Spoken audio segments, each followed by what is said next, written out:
In the past few weeks, I've spent quite a lot of time with people who are waiting for answers.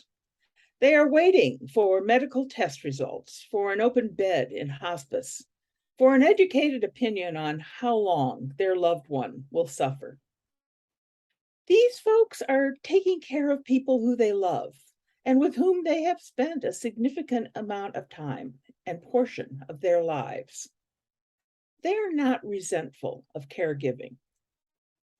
What they are resentful of when they let themselves, they're resentful of the ambiguity of each day, the murky choices they're called upon to make, and not knowing how long before death relieves them of their duties. They are worn out by the uncertainty of their situations. It is a relief to have an answer, even when that answer is a diagnosis of lung cancer or ALS or Parkinson's disease or dementia. Even when that answer is an opinion based on statistical evidence, 3 months, 10 years, 6 weeks. Ambiguity is not limited to those experiencing challenges of health. Last Tuesday, as you awaited the results of the Florida elections, you experienced a space of ambiguity, of not knowing. In our religious communities, we are all in liminal space whenever we are in the process of making decisions about our future. We are creatures who expect answers. From the time we are born, we are being tested. Is our height, weight, sight, hearing, speech, motor skills, all this within normal range of other infants? It is presumed that if we are outside the normal range, action will be taken to fix us.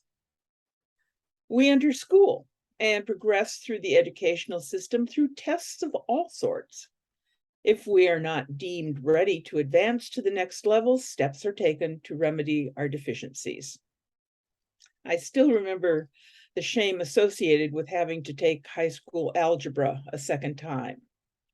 And the best I could muster even then was a D+. The answers get a little more subjective in the arts, but there are still tests to be passed. For musicians, it's one thing to hit all the right notes in the right order at the right time for the right length. That can be measured. It's either what the composer wrote or it isn't. But it's something else entirely to make music. An actor can deliver all the lines perfectly, but it takes something else to move an audience. The area that begs for answers is religion. Now, from here on out, I'm going to use the word God as a shorthand for love, and am asking you to translate or use whatever name you use for that which is greater than yourself. Religion asks, what is the meaning of my life? Why am I here? Who, what is God? What does the eternal ask of me? Why do bad things happen to good people? Who is responsible for good and evil? There is a term in moral theology called retributive justice. We expect retribution from God and from one another. We do this or that good and expect this much back. We do this much bad and expect that much punishment. This theological stance portrays God as sort of a bipolar scorekeeper. Because we keep score, we assume that God is scorekeeper writ large. The most successful religious communities describe to this theology, and they have ready answers. The Catholics with their confession and system of absolution, the Jews with their Day of Atonement, and the Protestants with their good works all have ordered systems of balancing the books. Even the Buddhists and the concept of karma speaks to balancing. The thinking that formulated the concept of retributive justice represents a sense that everything has to balance out. Because we keep score, we assume God is doing the same. Nowhere is this theology more thoroughly unpacked than in the book of Job, found in the Hebrew Bible. The book of Job has been included in lists of the greatest books in world literature. Biblical historians refer to Job as a poem composed by several authors over the course of a few centuries, beginning in about 3,500 years ago, probably in Samaria. The latest edition of the book of Job is a happy ending, having been added only about 2,500 years ago. The story of Job is an attempt to justify the ways of God to man, and those ways of God, including God's allowing the innocent to suffer. No, not just allows the innocent to suffer, but in the story of Job, God causes an innocent man, God calls him an upright and faithful man, to suffer. And he causes him to suffer as a means of putting him to a test. The test is to see if Job will remain faithful to God when undeserved suffering is brought upon him, or whether he will curse his life, and by implication, curse God. The story starts with Satan being taunted by God. God and Satan are having kind of a casual conversation, and God holds Job up as a perfect person, a prime example of a good man. Satan takes the bait. In response to God holding Job up as a great guy, Satan taunts God by telling him that Job is a good and blameless man because God has heaped such good fortune upon him. Satan suggests that Job, who is an extremely wealthy man with a large, loving family and is in good health, that is why Job loves God. But take away all this good fortune, and then see how Job responds. Satan suggests a wager. He bets that Job will crumble under the weight of some suffering. God takes the bait and the bet. Together, they put Job to the test. The plan is to cause Job to suffer, to do whatever it takes to see if he will break, but just short of causing Job to die, since Job's death would put an end to their little game. God arranges it so that Satan takes the hit for Job's soon-to-be suffering.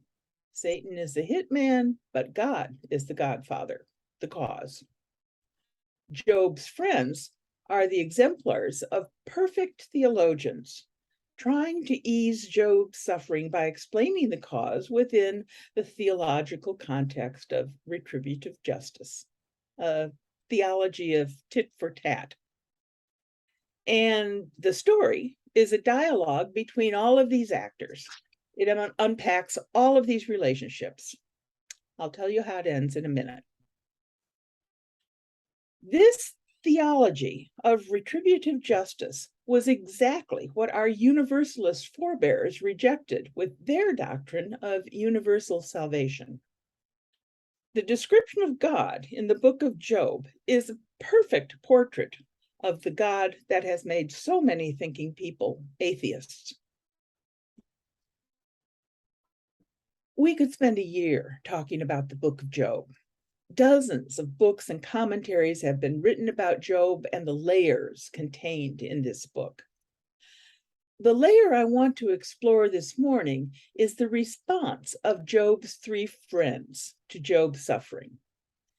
I want to talk about our response to suffering, which includes the suffering of not knowing why. In the biblical story, Job's three friends are practical, they're righteous, and they're religious.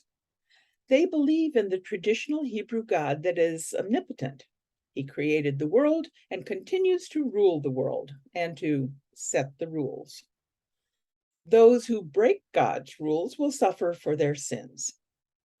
So his friends, Eliphaz, Bildad, and Zophar, and later Elihu, look for sins in the upright and blameless Job, and offer the glib, pious platitudes of stereotypical clergy. They're all theologically correct, but they're entirely inadequate. They are not able to endure the mystery of his suffering, so they jump to conclusions about its source. What they do, in effect, is try to take away the mystery. They try to solve the problem.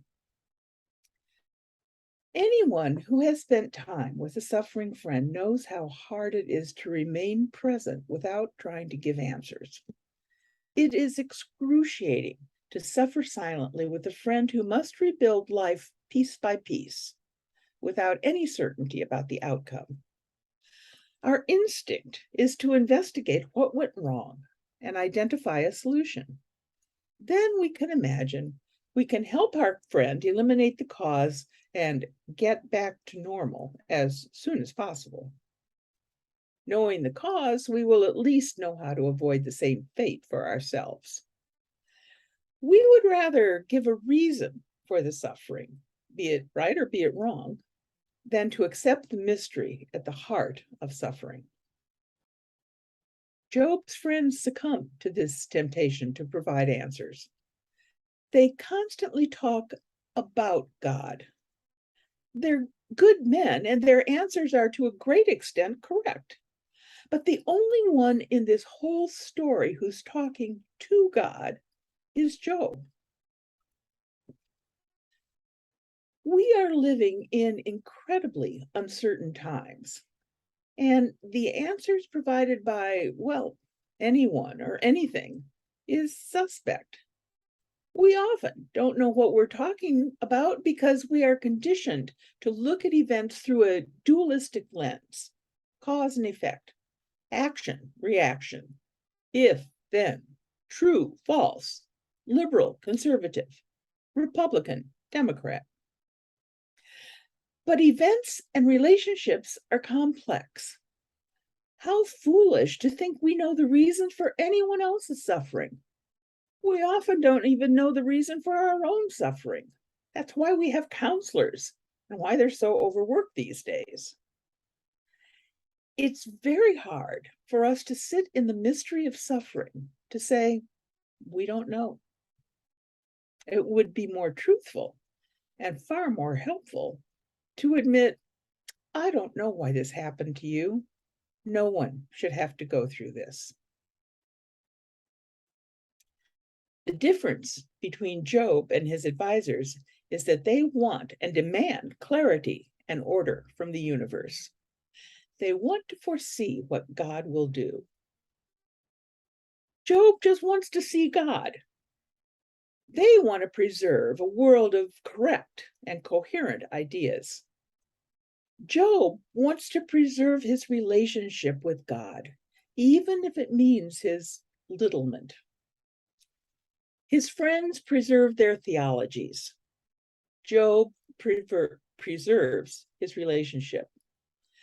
Job is the suffering man who should not be suffering, and he prefigures Jesus, the dying man who should not be dying. Both of them bring us to the essence of what faith must mean.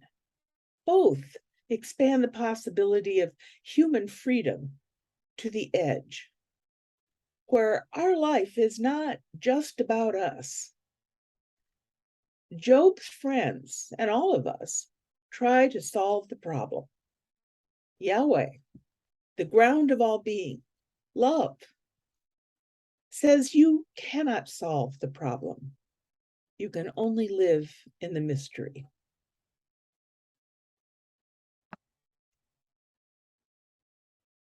When it all goes to hell, relationships, no matter how imperfect, are the only thing that helps. Relationships grounded in fearless love. We know that all kinds of bad things can happen, but we have to avoid being paralyzed by living in fear of them. Bad things will continue to happen to good people, and we will look for the reasons. We will struggle to find meaning in tragedy and pain until we learn that the one thing that can be trusted, that is constant, is the love between humanity and that universal and eternal force of creative energy. The saving message of Job is the relationship to the other. Theology does not provide the answer to this dilemma. Only spirituality does. We Unitarian Universalists live in our heads. The story of Job reminds us that we have hearts yearning for relationships. May we find and nurture those relationships now and forever. Amen.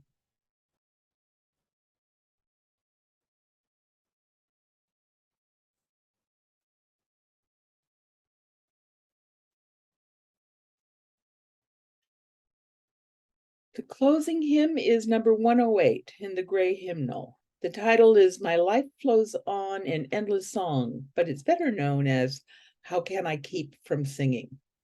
Please rise during the piano introduction, and then we will sing all 3 verses.